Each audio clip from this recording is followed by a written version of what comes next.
Bismillahirrahmanirrahim. Assalamualaikum warahmatullahi wabarakatuh. Bersua dalam berita perdana malam ini, saya Razik Razikin Abdullah dan saya Haryanti Jumetusen. Berita utama malam ini.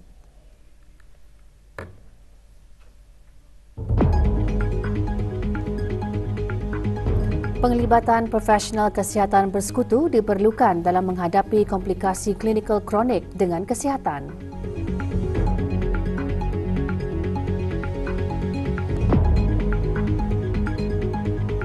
Peluang pekerjaan khusus untuk OKU dapat mewujudkan persekitaran kerja dan pembangunan negara yang inklusif.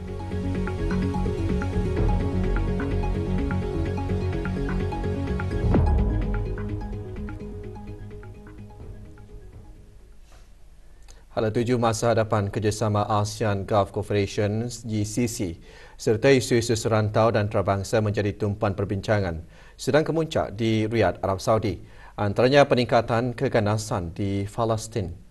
Justru ketua-ketua negara dan kerajaan ASEAN dan GCC menggesa semua pihak untuk menghentikan keganasan serta menegakkan undang-undang kemanusiaan antarabangsa bagi mengelak potensi merebak ke seluruh rantau Timur Tengah.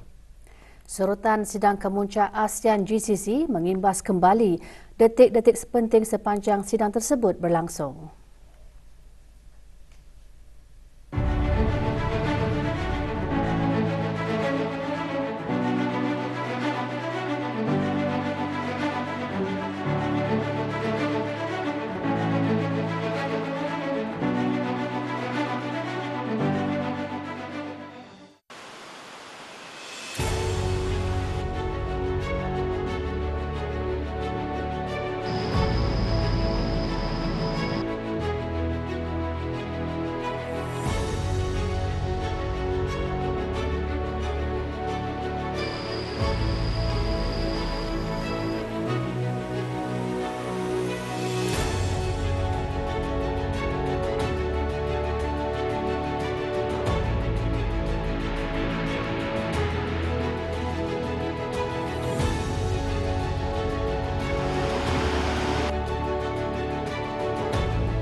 Negara Brunei Darussalam tidak terkecuali berdepan dengan trend penuaan global Dalam tahun 2001, kadar penduduk berumur 65 tahun ke atas telah meningkat daripada 2.8%. Jumlah tersebut terus meningkat dengan pesat kepada 6.3% pada tahun 2021. Berucap pada perasmian Simposium Profesional Kesihatan Bersekutu 2023, Menteri Kesihatan turut mengongsikan peningkatan usia akan diikuti dengan perubahan fisiologi dan menghadapi komplikasi klinikal kronik dengan kesihatan. Oleh itu, ia memerlukan penglibatan beberapa pihak profesional kesihatan bersekutu AHP. Yang berhormat Datuk Seri Setia Dr. Awang Haji Muhammad Isham bin Haji Jaafar juga berkata, kementeriannya komited dalam menyokong usaha AHP sebagai tenaga kerja yang khusus melalui latihan klinikal. AHP yang terdiri daripada kumpulan yang berkelayakan tinggi dan individu terlatih dalam pelbagai kepakaran memainkan peranan penting ke arah penyediaan penjagaan kesihatan yang menyeluruh. Majlis berlangsung di Kementerian Kesihatan. To further foster this culture of continuous improvement and knowledge exchange, the AHP Training and Development Committee has remained diligently active in facilitating the engagement of international experts to enrich the Ministry of Health AHP's workforce. Dengan tema penuaan sihat, simposium menyediakan peluang bagi AHP untuk berhimpun dan berkongsi mengenai penjagaan kesihatan berkualiti tinggi bagi semua peringkat umur. Simposium sehari ini dihadiri oleh perunding, pengamal kesihatan, pekerja penjagaan kesihatan dan pakar profesional yang bertujuan meneroka aspek penting dalam meningkatkan kesejahteraan warga emas.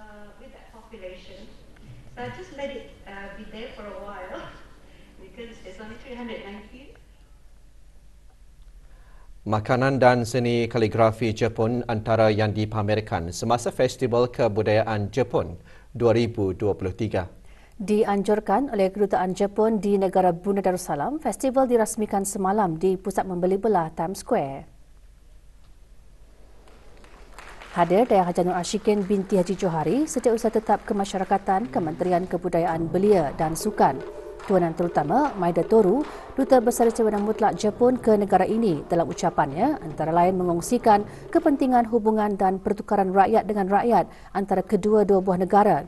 Juga diadakan demonstrasi masakan Jepun, festival anjuran bersama Times Square, Yayasan Jepun, Pusat Pembelajaran Sepanjang Hayat Kementerian Pendidikan dan pelbagai persatuan di negara ini termasuk Universiti Brunei Darussalam dan Universiti Teknologi Brunei.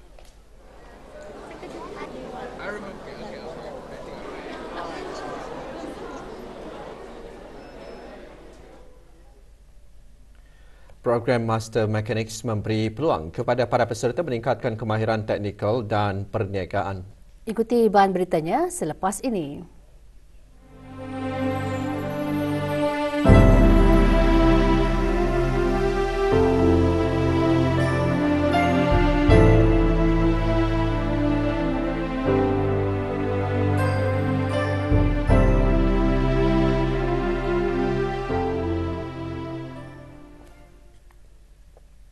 Keindahan, sejarah dan keluaran produk kampung menunggul yang berpotensi untuk dikembangkan dan menjadi tarikan pelancong melayakkan kampung berkenaan dipilih sebagai projek jangkauan masyarakat Program Pembangunan Eksekutif bagi Pegawai-Pegawai Kanan Kerajaan EDPSGO ke-30.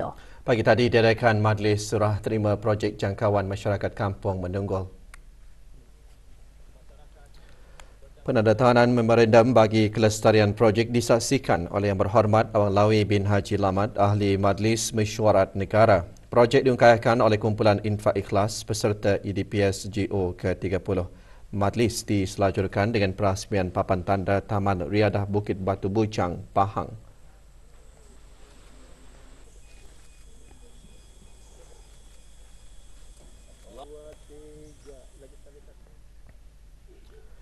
Program Master Mechanics memberi peluang kepada para peserta untuk mengambil bahagian dalam pembangunan kapasiti yang merangkumi kemahiran teknikal dan perniagaan serta peluang untuk menyertai program sokongan perniagaan yang ditawarkan oleh Syarikat Pemasaran Brunei Shell Sendirian Berhad.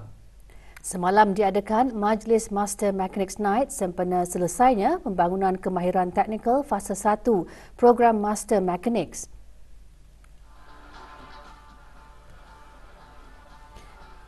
Acara diselajurkan dengan pengumuman peserta-peserta teratas dalam program Master Mechanics bagi pelajar jurusan Mechanical, Institut Pendidikan Teknikal Brunei dan Mechanical Arm. Penyampaian sijil dan pingat disempurnakan oleh Pengiran Haji Jamra Wera bin Pengiran Haji Petra, pemangku Setiausaha Tetap Tenaga di Jabatan Perdana Menteri. Juga diadakan pelancaran Mechanics Loyalty Program. Majlis berlangsung di sebuah hotel di Kampung Anggrek Desa.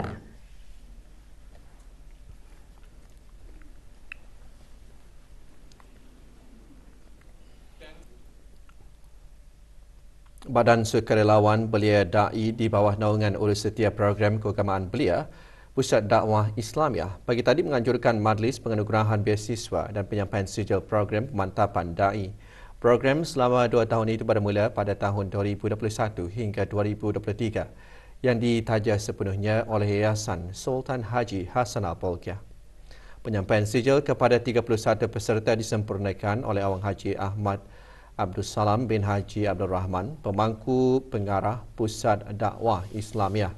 Majlis diselajurkan dengan penyampaian penganugerahan beasiswa khas untuk melanjutkan pembelajaran kepada 3 orang peserta dan penyampaian anugerah khas dan umum.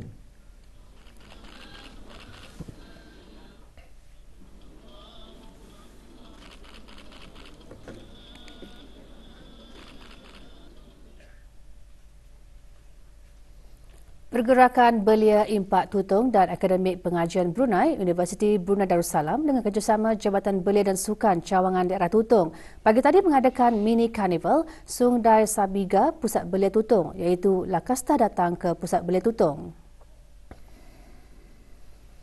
Pelancarannya disempurnakan oleh Awang Haji Muhammad Rosfazila bin Haji Yusli, Timbalan Pengarah Belia dan Sukan, diikuti dengan pelepasan peserta program Riadah Amazing Race. Mini Carnival berkonsepkan kesukanan dan riadah termasuk gerai-gerai jualan keusahawanan belia, pameran kraf tangan dan aktiviti sukan ria.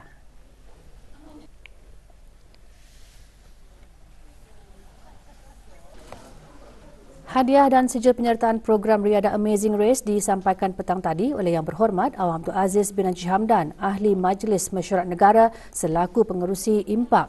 Program dihasrat dapat mencapai matlamat kehidupan rakyat berkualiti tinggi dan melahirkan belia berakhlak mulia.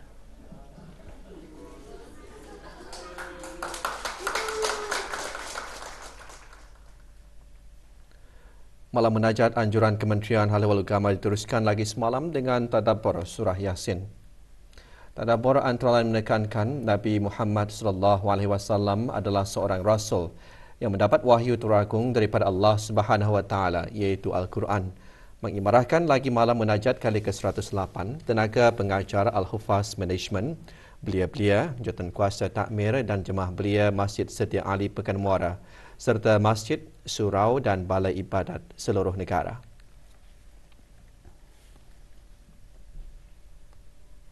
Lebih 5,000 orang mengunjungi Expo Kerjaya 2023 yang telah diadakan selama 4 hari di Pusat Membeli Belah One City, Kampung Sungai Hancing.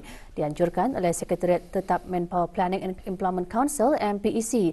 Jabatan Perdana Menteri, Expo berjaya menarik kunjungan lebih 3,600 pencari kerja termasuk golongan orang kelainan upaya OKU. Expo tersebut menawarkan lebih 1,000 peluang pekerjaan bagi anak tempatan termasuk 66 jawatan khusus bagi golongan OKU. Dengan adanya peluang-peluang pekerjaan yang ditawarkan khusus untuk golongan OKU, ia setentunya merupakan satu langkah kehadapan yang baik ke arah mewujudkan persekitaran kerja dan pembangunan negara yang inklusif dan progresif.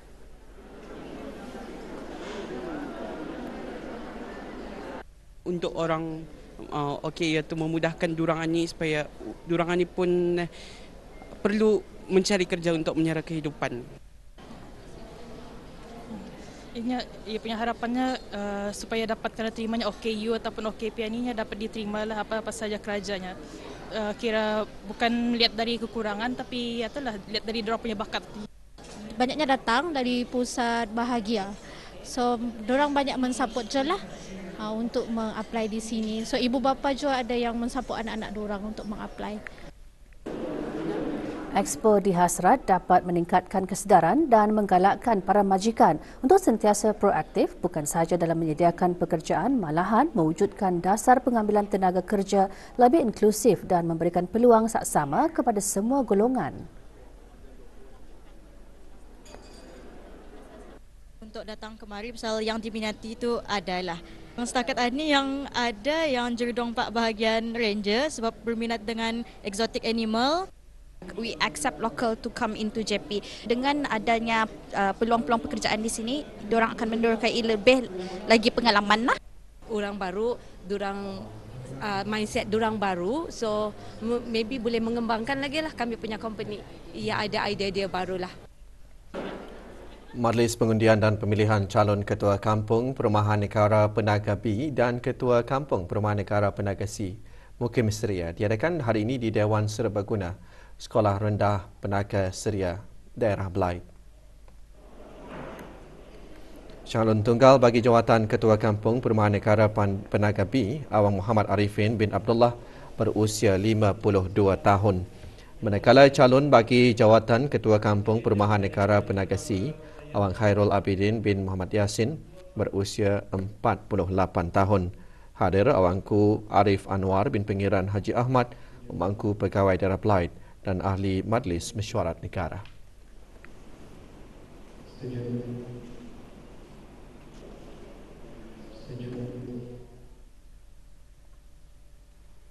.34 peserta termasuk kumpulan wanita dari kampung Bolkiah A dan B mengadakan lawatan budaya dan kulineri yang mempamerkan keindahan dan warisan Brunei.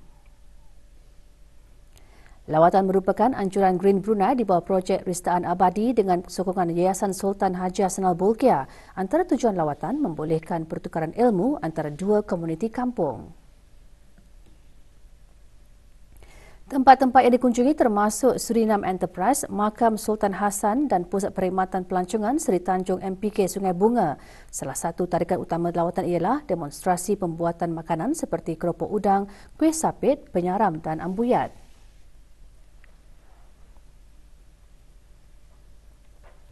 Kolej Universiti Perguruan Agama Seri Begawan, Kubu SP dan Kementerian Kesihatan dengan sokongan Kolej Pengajian Siswaza Antarabangsa IJS akan menganjurkan Jariwara Kesejahteraan Mental 2023.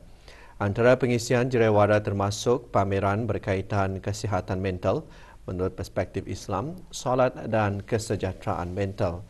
Jariwara akan diadakan esok 23 Oktober di Kolej IJS bermula pukul 8 pagi hingga 4.15 petang.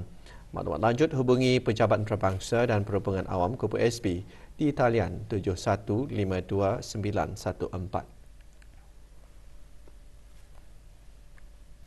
Kolej Universiti Perguruan Agama Seri Begawan Kubu SB A dan B masing-masing menjuarai kategori pelajar dan kategori staf bagi kejohanan futsal jemputan Institusi Pengajian Tinggi sempena Pesta Konvo Universiti Brunei Darussalam UPD 2023. Kejohanan dianjurkan oleh Unit Kegiatan Luar dan Pembangunan Pelajar Bahagian Ahliwal Pelajar UPD dan disokong oleh Persatuan Mahasiswa-Mahasiswi UPD. Antara lain tujuannya mengenal pasti pemain futsal yang berpotensi mewakili universiti maupun Kementerian Pendidikan bagi pertandingan peringkat nasional dan antarabangsa. Penyampaian hadiah disempurnakan oleh Profesor Madya Pengiran Dr. Muhammad Iskandar bin Pengiran Haji Petra, penolong Naib Chancellor Hal Ehwal Akademik yang juga pemangku penolong Naib Chancellor Korporat dan Pentadbiran UPD.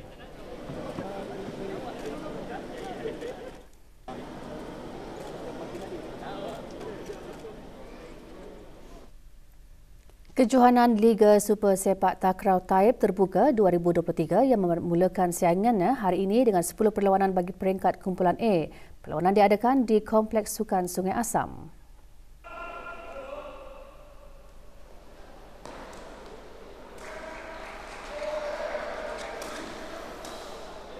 Antara pasukan yang berentap Permata Hijau, Skim Tutong, Samada ST Temburong, Brunei Legend B dan MSPDBA.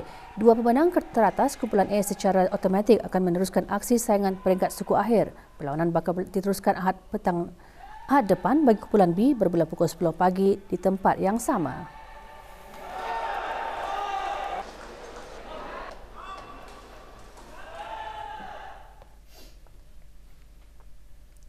Kejohanan bola keranjang bagi merebut Piala Lausanne diteruskan lagi semalam bagi kategori veteran lelaki. Kejohanan diadakan di gelanggang Batu Bersurat, Gadong. Aksi pertama perlawanan menyaksikan JHK Motor mendominasi permainan dan menewaskan Lingtech dengan keputusan 104 berbalas 64. Sementara dalam aksi perlawanan kedua pula, RYS Entertainment terpaksa akur selepas tewas kepada SCCG dengan kedudukan 73 berbalas 62.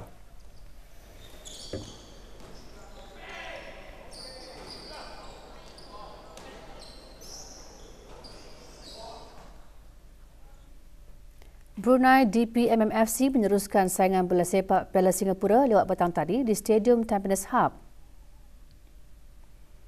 Dalam perlawanan tersebut, Brunei DPMMFC menang 4-1 ke atas Geylang International.